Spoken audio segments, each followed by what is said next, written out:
കഴിഞ്ഞ പ്രാവശ്യം കേട്ട ആ ഭാഗം ഒന്നും കൂടെ വായിച്ച് നമുക്ക് മുന്നോട്ട് പോകാം. പുരാണപുരുഷനായ ഭഗവാൻ ശ്രീഹരിയും നിത്യവും ഉത്തമ ബ്രാഹ്മണരുടെ പാതാരവിന്ദങ്ങളെ നമിക്കുന്നവനും അവരെ ഈശ്വര തുല്യരെന്ന് സങ്കല്പിച്ച് പൂജിക്കുന്നവനും ഭക്തജനങ്ങളുടെ സകല സന്താപങ്ങളെയും ഇല്ലാതാക്കാനുള്ള ശേഷിയുള്ളവനും ആണ്.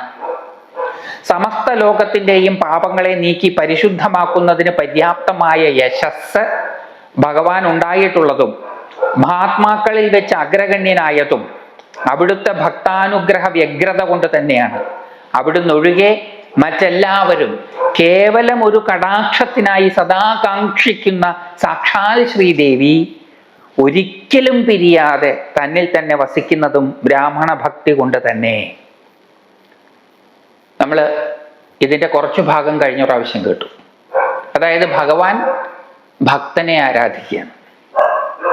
ഭക്തനെ ആരാധിക്കുക മാത്രമല്ല ചെയ്യുന്നത്, അവരെ ഈശ്വര തുല്യരെന്ന് സങ്കല്പിച്ച് പൂജിക്കുന്ന ആളും കൂടിയാണ് ഭഗവാൻ. ബ്രഹ്മവിദ് ബ്രഹ്മൈവ ഭവതി, ബ്രഹ്മത്തെ അറിഞ്ഞവൻ ബ്രഹ്മമായി തീരുന്നു. അപ്പോ ഈശ്വര തുല്യരായി തീരുകയാണ്, അവർ ഈശ്വരനായി തീരുകയാണ്. ഈശ്വരനെ അറിഞ്ഞവർ ഈശ്വരനായി തീരുകയാണ്. ആ ഈശ്വരനെ ഈശ്വരൻ ആരാധിക്കുന്നു. അപ്പൊ ശരിക്കും ഭാരതീയ സംസ്കൃതിയിലെ ആരാധന എന്ന് പറയുന്നത് ആരാ? കേവലം ഒരു നശിച്ചു പോകുന്ന ഒരു മനുഷ്യന്റെ ഒരിക്കലും നശിക്കാത്തതിനെ സംബന്ധിച്ചിട്ടുള്ള ആരാധനയല്ല അത്.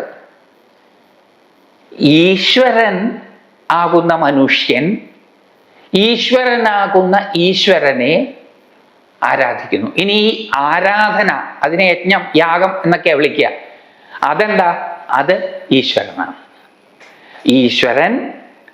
ഈശ്വരനെ കൊണ്ട് ഈശ്വരനെ ഭജിക്കുന്നു. ഇത് സാധാരണ തലത്തിൽ നിന്ന് നമുക്ക് മനസ്സിലാക്കാൻ സാധ്യമായതല്ല. ഇതിന് മറ്റൊരു തലത്തിലുള്ള കാഴ്ചപ്പാട് അനിവാര്യമാണ്. ഇപ്പോഴത്തെ നമ്മുടെ കാഴ്ചപ്പാട് നമ്മുടെ ഈ ജന്മത്തിൽ ആർജിച്ചതും നമ്മൾ കേട്ടറിഞ്ഞതും അനുഭവിച്ചറിഞ്ഞതും ഒക്കെ ഉള്ള അറിവിൻ്റെ പശ്ചാത്തലത്തിലാണ് നമ്മുടെ കാഴ്ചപ്പാടുകൾ. നമ്മുടെ കാഴ്ചപ്പാടുകൾ വളരെ പരിമിതമാണ്. കാഴ്ചപ്പാടുകളെ പരിമിതപ്പെടുത്തുന്നത് നമ്മുടെ ആർജിതമായിട്ടുള്ള അറിവാണ്. അപ്പം ആ ആർജിതമായിട്ടുള്ള അറിവുണർത്തുന്ന പരിമിതിയിൽ നിന്ന് കാഴ്ചപ്പാടിനെ വിടുവിപ്പിക്കണമെന്നുണ്ടെങ്കിൽ ആർജിതമായ അറിവിൻ്റെ പശ്ചാത്തലത്തിൽ ഉരുത്തിരിഞ്ഞു വരുന്ന ചിന്തകളുടെ കുത്തൊഴുക്കിനെ ഒന്ന് ശമിപ്പിക്കണം. അതിന് അനാദര യോഗം ശീലിക്കണം. അനാദര യോഗം ശീലിക്കുമ്പോൾ ഈ ചിന്തകളുടെ കുത്തൊഴുക്ക് കുറഞ്ഞു വരികയും ഈ ചിന്തകളുടെ നീരാളിപ്പിടുത്തത്തിൽ നിന്ന് കാര്യങ്ങൾ തിരിച്ചറിയുന്നതിന് പകരം അവ ക്രമേണ കുറഞ്ഞു വരികയും ചെയ്യുമ്പോൾ ഒരു ശരിക്കുമുള്ള കാഴ്ചപ്പാട്, പ്രജ്ഞ, ഋതംഭരാ പ്രജ്ഞ, സത്യത്തെ വെളിപ്പെടുത്തി തരുന്ന ഒരു അറിവ് ഉരുത്തിരിഞ്ഞു വരികയും ചെയ്യും. ആ അറിവിൻ്റെ പശ്ചാത്തലത്തിൽ നിന്നുകൊണ്ട് മാത്രമേ ഈ ഉയർന്ന തലങ്ങളെ നമുക്ക് ഗ്രഹിക്കാൻ സാധിക്കുകയുള്ളൂ. അതുകൊണ്ട് ഇപ്പം നമുക്ക് ഇതൊന്നും അത്ര മനസ്സിലാകുന്നില്ല എന്നുള്ളത് കൊണ്ട് നമ്മൾ വിഷമിക്കേണ്ടതായിട്ടില്ല. ക്രമേണ അത് മനസ്സിലായിക്കൊള്ളും. അപ്പൊ ഈശ്വരനെ ആരാധിക്കുന്നവരെ, ഈശ്വരനെ അറിഞ്ഞവരെ ഈശ്വരനായി കണ്ടുകൊണ്ട് പൂജിക്കുന്ന ആളാണ്. അവിടെയും ഒരു പാരസ്പര്യം നമുക്ക് കാണാം. ഈശ്വരൻ ഭക്തരെ പൂജിക്കുന്നു, ഭക്തർ ഈശ്വരനെ പൂജിക്കുന്നു. അവർ ഈശ്വര തുല്യരെന്ന് സങ്കല്പിച്ച് പൂജിക്കുന്നവനും ഭക്തജനങ്ങളുടെ സകല സന്താപങ്ങളെയും ഇല്ലാതാക്കാനുള്ള ശേഷിയുള്ളവനും ആണ്. പൂജിക്കുക മാത്രമല്ല, ഭക്തജനങ്ങളുടെ സകല സന്താപങ്ങളെയും ഇല്ലാതാക്കാനുള്ള ശേഷിയുമുള്ളവനാണ്. അങ്ങോട്ടും ഇങ്ങോട്ടും പൂജിക്കുന്നു, അതോടൊപ്പം തന്നെ അവരുടെ സന്താപങ്ങളെ, ദുഃഖങ്ങളെ ഇല്ലാതാക്കാൻ ശേഷിയുള്ളവനുമാണ്. അപ്പൊ ഇവിടെ ആരുടെ ദുഃഖത്തെയാണ് ഇല്ലാതാക്കുന്നത്? സമസ്ത ലോകത്തിൻ്റെയും പാപങ്ങളെ നീക്കി പരിശുദ്ധമാക്കുന്നതിന് പര്യാപ്തമായ യശസ് ഭഗവാൻ ഉണ്ടായിട്ടുള്ളതും മഹാത്മാക്കളിൽ വെച്ച് അഗ്രഗണ്യനായതും അവിടുത്തെ ഭക്താനുഗ്രഹ വ്യഗ്രത കൊണ്ട് തന്നെയാണ്. അദ്ദേഹത്തിന്റെ ഈ ശ്രേഷ്ഠതയ്ക്ക് കാരണം ഈ ആരാധന മുഴുവൻ തന്നിലേക്ക് ഒതുക്കി അതിൽ അഭിരമിക്കുന്നു എന്നുള്ളത് കൊണ്ടല്ല. പിന്നെ അദ്ദേഹത്തിന്റെ യശസ്, ആ യശസ് കൊണ്ട് അദ്ദേഹം എന്താ ചെയ്യുന്നത്? സമസ്ത ലോകത്തിന്റെയും പാപങ്ങൾ നീക്കി പര്യാപ്തമായ യശസ് ഭഗവാൻ ഉണ്ടായിട്ടുള്ളത്, അദ്ദേഹത്തിന്റെ യശസ് അദ്ദേഹത്തിന് ഉണ്ടായിട്ടുള്ളത്. അദ്ദേഹത്തിന്റെ യശസ്സിന്റെ പ്രത്യേകത എന്താ? അദ്ദേഹത്തിന്റെ യശസ്സിന്റെ പ്രത്യേകത അത് സമസ്ത ലോകത്തിന്റെയും പാപങ്ങളെ പരിശുദ്ധമാക്കുന്നതിന് പര്യാപ്തമാണ്. സമസ്ത ലോകത്തിന്റെയും പാപം എന്ന് പറഞ്ഞാൽ ഈശ്വരനിൽ നിന്നുള്ള അകൽച്ച, ഭേദബുദ്ധി. ആ ഭേദബുദ്ധിയെ ഇല്ലാതാക്കാൻ പര്യാപ്തമായ അദ്ദേഹത്തിന്റെ യശസ് അദ്ദേഹത്തിന് എവിടുന്ന ഉണ്ടായിട്ടുള്ളത്? ഭക്താനുഗ്രഹ വ്യഗ്രത കൊണ്ടാണ്. മറ്റുള്ളവർക്കു വേണ്ടി തൻ്റെ കഴിവുകളെ വ്യാപരിപ്പിക്കുവാനുള്ള താല്പര്യമുള്ളത് കൊണ്ടാണ് സമസ്ത ലോകങ്ങളുടെയും പാപത്തെ നീക്കി പരിശുദ്ധമാക്കുവാൻ പര്യാപ്തമായ യശസ് അദ്ദേഹത്തിനുണ്ടാകുന്നത്. അപ്പൊ യശസ് ഉണ്ടാകണമെങ്കിൽ എന്ത് ചെയ്യണം? നമ്മുടെ കഴിവുകള് നമുക്ക് വേണ്ടി മാത്രമായിട്ടല്ലാതെ മറ്റുള്ളവരുടെ ഗുണത്തിനും കൂടി വേണ്ടിയായിക്കൊണ്ട് നാം പ്രയോജനപ്പെടുത്തണം. അങ്ങനെ പ്രയോജനപ്പെടുത്തുമ്പോൾ നമുക്കും യശസ്സുണ്ടാകും. ആ യശസ് കൊണ്ട് നമുക്ക് ലോകത്തെ ഈശ്വരോന്മുഖരായി നയിക്കാൻ സാധിക്കും.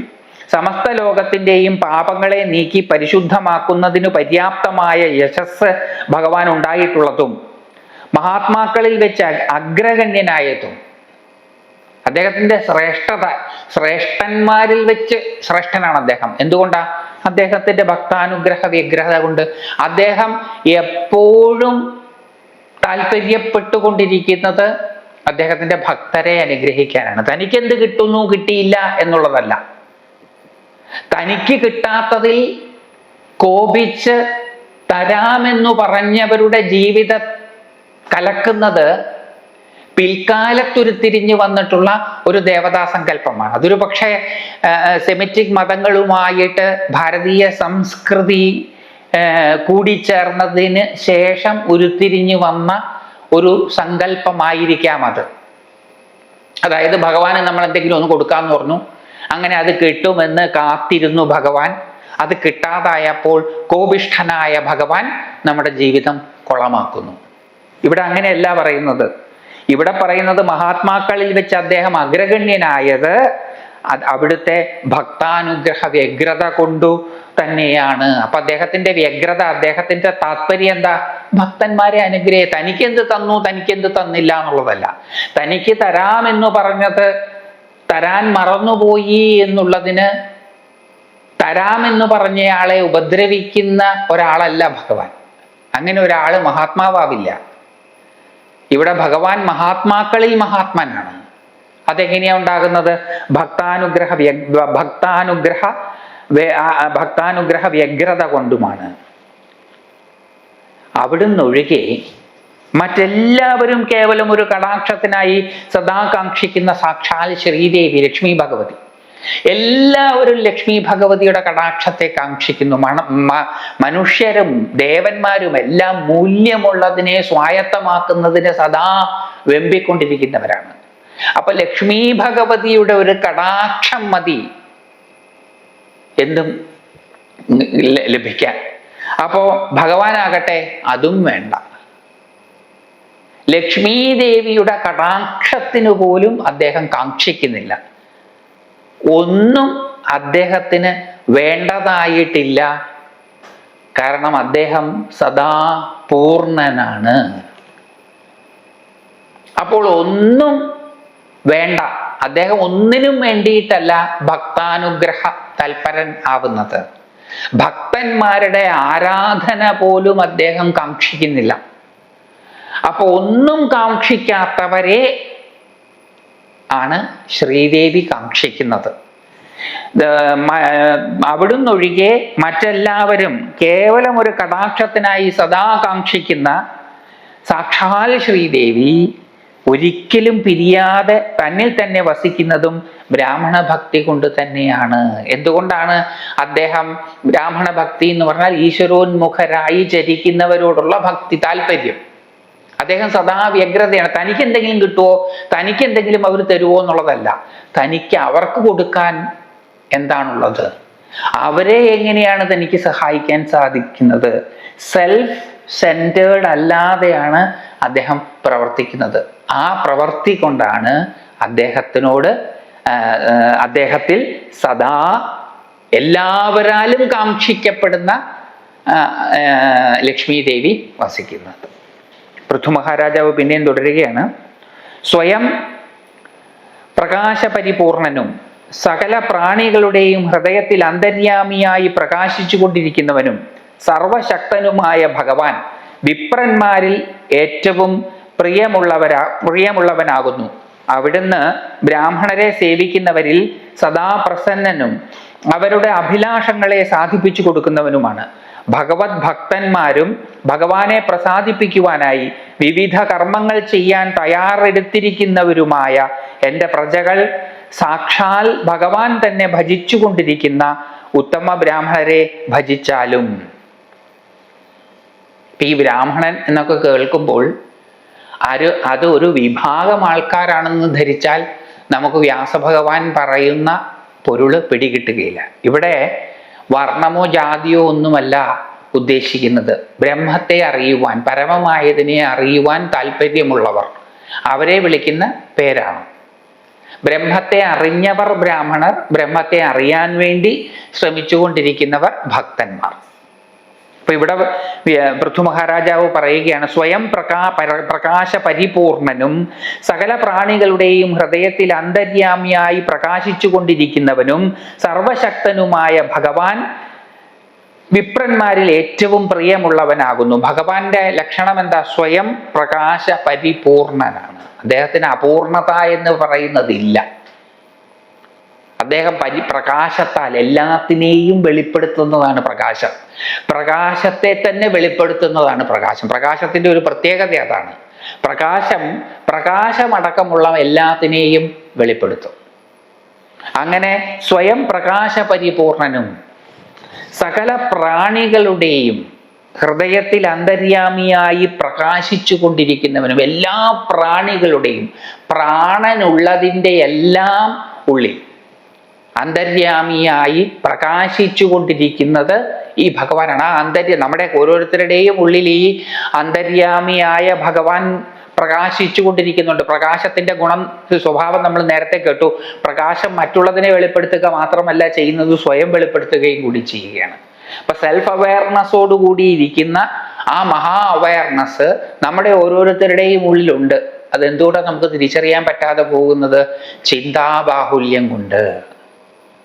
ആർജിതമായ അറിവുകൾ ഉണർത്തുന്ന ചിന്തകളുടെ പരിപ്രേക്ഷ്യത്തിലാണ് നമ്മൾ പലതും കാണുന്നത്. അതുകൊണ്ടാണ്. അപ്പൊ അതുകൊണ്ട് നമ്മുടെ എല്ലാവരുടെ ഉള്ളിൽ ഈ ഭഗവാൻ ഉണ്ട്. അങ്ങനെയുള്ള ഭഗവാൻ സകല പ്രാണികളുടെയും ഹൃദയത്തിൽ അന്തര്യാമിയായി പ്രകാശിച്ചു കൊണ്ടിരിക്കുന്നവരും സർവശക്തനുമായ ഭഗവാൻ ശ്രീഹരി. അദ്ദേഹം സർവശക്തനാണ്. എന്താ അദ്ദേഹത്തിന്റെ ശക്തിയുടെ ഒരു ഉദാഹരണം? വലിയ പാറകൾ അദ്ദേഹത്തിന് പൊട്ടിക്കാനും പൊക്കാനും ഒക്കെ സാധിക്കും. ഗോവർദ്ധനം ചെറുവിരലിൽ ഉയർത്തി പിടിച്ചു നിന്നു എന്നുള്ളത് കൊണ്ടാണോ അദ്ദേഹം സർവശക്തൻ എന്ന് പറയുന്നത്? അല്ല. അദ്ദേഹത്തിന് ഈ തൻ്റെ പ്രകാശ പരിപൂർണതയെ അനുഭവിച്ചു കൊണ്ടിരിക്കുമ്പോഴും പ്രകാശ പരിപൂർണനല്ല എന്ന് തോന്നിക്കുന്ന പലരും ആയിട്ട് മാറാൻ സാധിക്കുന്നു എന്നുള്ളതാണ് അദ്ദേഹത്തിൻ്റെ ശക്തി. അദ്ദേഹത്തിൻ്റെ ശക്തി അദ്ദേഹത്തിന് ഞാനും നിങ്ങളുമൊക്കെ ആയിട്ട് മാറാൻ സാധിക്കുന്നു എന്നുള്ളതാണ്. അദ്ദേഹമായി നിലനിൽക്കുമ്പോഴും അദ്ദേഹത്തിന് ഞാനും നിങ്ങളുമൊക്കെ ആയി തീരാൻ സാധിക്കുന്നു എന്നുള്ളതാണ് അദ്ദേഹത്തിൻ്റെ ശക്തി. അങ്ങനെ സർവശക്തനുമായ ഭഗവാൻ വിപ്രന്മാരിൽ ഏറ്റവും പ്രിയം ഉള്ളവൻ ആകുന്നു. വിപ്രൻ എന്ന് പറഞ്ഞാൽ വേദപാരായണാത് വിപ്ര, അറിവിനെ ആഗ്രഹിക്കാൻ, ആ അറിവിനെ ആഗ്രഹിച്ചുകൊണ്ട് സ്വാധ്യായം ചെയ്യുന്നവർ, നിരന്തരമായിട്ട് അറിവ് ലഭിക്കാനായി പ്രയത്നിക്കുന്നവർ, അവരാണ് വിപ്രന്മാർ. എന്തിനെ കുറിച്ചിട്ടുള്ള അറിവ്? ഈശ്വരനെ കുറിച്ചിട്ടുള്ള അറിവ്. പരമമായതിനെ കുറിച്ചിട്ടുള്ള അറിവ്. സത്യത്തെ കുറിച്ച് അറിയുവാൻ നിരന്തരമായി പ്രയത്നിക്കുന്നവര് അദ്ദേഹത്തിന് വലിയ ഇഷ്ടമാണ്. അങ്ങനെയുള്ളവരെ അദ്ദേഹത്തിന് വലിയ കാര്യമാണ്. അദ്ദേഹത്തിന് ഭഗവത്ഗീതയിൽ അദ്ദേഹം പറയുന്നുണ്ട്, എനിക്ക് അങ്ങനെ പ്രത്യേകിച്ച് ആരോടും ഒരു പ്രിയവും ഇല്ല, ആരോടും എനിക്ക് പ്രത്യേകിച്ചൊരു ദേഷ്യവും ഇല്ല എന്ന്. എങ്കിലും അദ്ദേഹത്തിന് ആരോടെങ്കിലും ഒരു അല്പം പ്രിയം കൂടുതലുണ്ടെങ്കിൽ അത് അറിയാൻ ആഗ്രഹിച്ച് പ്രയത്നിക്കുന്നവരോട്, അവരെയാണ് വിപ്രൻ എന്ന് വിളിക്കുന്നത്. വേദപാരായണാത് വിപ്ര, അറിവിന് വേണ്ടിയിട്ട് പാരായണം ചെയ്യുന്നവർ, സ്വാധ്യായം ചെയ്യുന്നവരാണ് വിപ്രന്മാർ. അവിടുന്ന് ബ്രാഹ്മണരെ സേവിക്കുന്നവരിൽ സദാ പ്രസന്നനും. ബ്രാഹ്മണർ എന്നുള്ളതിന് ഈശ്വരനെ അറിയാൻ ഉദ്യമിക്കുന്നവരും ഈശ്വരനെ അറിഞ്ഞവരും. അവരെ സേവിക്കുന്നവരിൽ, അവർക്ക് വേണ്ടുന്ന കാര്യങ്ങൾ ചെയ്തു കൊടുക്കുന്നതിൽ അദ്ദേഹം സദാ പ്രസന്നനാണ്. ഈശ്വരനെ അറിയുവാൻ ആഗ്രഹിക്കുന്നവരെ സഹായിക്കുന്നവരിലും ഈശ്വരൻ പ്രസാദിക്കും, അവരിലും ഈശ്വരൻ പ്രസന്നനാ. അവിടുന്ന് ബ്രാഹ്മണരെ സേവിക്കുന്നവരിൽ സദാ പ്രസന്നനും അവരുടെ അഭിലാഷങ്ങളെ സാധിച്ചു കൊടുക്കുന്നവനുമാണ്. ഈശ്വരനെ അനുഗ്രഹിക്കണം, ഈശ്വരനെ ആരാധിക്കുന്നവരുടെ കാര്യങ്ങൾ മാത്രമൊന്നുമല്ല അദ്ദേഹം സാധിച്ചു കൊടുക്കുക, ഈശ്വരനെ അറിയാൻ ആഗ്രഹിക്കുന്നവരെ സഹായിക്കുന്നവരുടെ ആഗ്രഹങ്ങൾ പോലും ഭഗവാൻ സാധിച്ചു കൊടുക്കും. അങ്ങനെ സാധിച്ചു കൊടുക്കുമ്പോഴാണ് അവർ കൂടുതൽ കൂടുതൽ ഈശ്വരോന്മുഖരായവരെ സഹായിക്കുക. ഈശ്വരോന്മുഖരായവരെ സഹായിക്കുമ്പോൾ ഈശ്വരോന്മുഖർക്ക് പ്രത്യേകിച്ചൊന്നും വേണ്ടതായിട്ടില്ല. അപ്പൊ അവരെന്തായിരിക്കും അവരെ സഹായിക്കുന്നവർക്ക് പറഞ്ഞു കൊടുക്കുക? ഈശ്വര ആരാധനയ്ക്കുള്ള വഴികളായിരിക്കും പറഞ്ഞു കൊടുക്കുക. അങ്ങനെ ക്രമേണ കാന്തത്തോടൊട്ടിക്കിടക്കുന്ന ഇരുമ്പ് കാന്തമായി തീരുന്നത് പോലെ ഈശ്വരനെ ഉപാസിക്കുന്നവരെ സഹായിക്കുന്നവർ ക്രമേണ ഈശ്വരോപാസകരായി തീരും. സംശയമൊന്നും വേണ്ട അതിൽ. അപ്പൊ അതുകൊണ്ട് അവിടുന്ന് ബ്രാഹ്മണരെ സേവിക്കുന്നവരിൽ സദാ പ്രസന്നനും അവരുടെ അഭിലാഷങ്ങളെ സാധിച്ചു കൊടുക്കുന്നവനുമാണ്. ഭഗവത് ഭക്തന്മാരും ഭഗവാനെ പ്രസാദിപ്പിക്കുവാനായി വിവിധ കർമ്മങ്ങൾ ചെയ്യാൻ തയ്യാറെടുത്തിരിക്കുന്നവരുമായ എൻ്റെ പ്രജകൾ സാക്ഷാൽ ഭഗവാൻ തന്നെ ഭജിച്ചുകൊണ്ടിരിക്കുന്ന ഉത്തമ ബ്രാഹ്മണരെ ഭജിച്ചാലും. അദ്ദേഹത്തിന്റെ പ്രജകളോട് പറയുകയാണ്, ഭഗവത് ഭക്തന്മാർ, പ്രജകൾ ഭഗവത് ഭക്തന്മാരാണ്, അതിന് സംശയമൊന്നുമില്ല. ഈശ്വരനെ ആരാധിക്കുന്നതിലും ഈശ്വരനോട് പരമമായ വിധേയത്വമുള്ളവരുമാണ് തൻ്റെ പ്രജകൾ. ഭഗവത് ഭക്തന്മാരും ഭഗവാനെ പ്രസാദിപ്പിക്കുവാനായി വിവിധ കർമ്മങ്ങൾ ചെയ്യാൻ തയ്യാറെടുത്തിരിക്കുന്നവരുമായ, ഭഗവാനെ പ്രസാദിപ്പിക്കുവാനായി വിവിധ കർമ്മങ്ങൾ ചെയ്യാൻ തയ്യാറെടുത്തിരിക്കുന്നവർ. ചെയ്തു തുടങ്ങണം എന്നില്ല, ചെയ്തു തുടങ്ങുന്നവരും ശ്രേഷ്ഠരാണ്, ചെയ്തു തുടങ്ങാൻ ആഗ്രഹിക്കുന്നവരും ശ്രേഷ്ഠരാണ്. അങ്ങനെയുള്ള എൻ്റെ പ്രജകൾ, ഇപ്പൊ എൻ്റെ പ്രജകളിൽ ചിലര് ഭഗവത് ഭക്തന്മാരാണ്, മറ്റു ചിലര് ഭഗവാനെ പ്രസാദിപ്പിക്കുവാനായി വിവിധ കർമ്മങ്ങൾ ചെയ്യാൻ തയ്യാറെടുത്തിരിക്കുന്നവരാണ്. അങ്ങനെയുള്ള എൻ്റെ പ്രജകള് സാക്ഷാൽ ഭഗവാൻ തന്നെ ഭജിച്ചു കൊണ്ടിരിക്കുന്ന ഉത്തമ ബ്രാഹ്മണരെ ഭജിച്ചാലും. എൻ്റെ പ്രജകള് ഈശ്വരോന്മുഖമായി പരിപൂർണമായി ചരിക്കുന്ന, ഈശ്വരനെ അറിഞ്ഞവരും ഈശ്വരനെ അറിയുവാൻ വേണ്ടിയിട്ട് നിരന്തര പ്രയത്നം നടത്തുന്നവരുമായിട്ടുള്ളവരെ ഭജിച്ചാലും. ഈശ്വരനെ ഭജിക്കുന്ന അതേ ഫലം തന്നെയാണ്. കാരണം ഇവരെ ആര് ഭജിക്കുന്നു? ഇവരെ ഈശ്വരൻ തന്നെ ഭജിക്കുന്നു. അങ്ങനെ ഈശ്വരനാൽ ഭജിക്കപ്പെടുന്നവരെ ഭജിച്ചാലും, ഈശ്വരോന്മുഖരായി ചരിക്കുന്നവരുടെ ചര്യയ്ക്ക് ഒരു തരത്തിലുള്ള വിഘാതവും സൃഷ്ടിക്കാതെ ഇരുന്നാലും, അവർക്ക് വേണ്ടുന്ന കാര്യങ്ങൾ ചെയ്യുവാൻ എപ്പോഴും ഉത്സുകരായി വർത്തിച്ചാലും എന്നാണ് അദ്ദേഹം തൻ്റെ പ്രജകളോട് പറഞ്ഞു കൊടുക്കുന്നത്.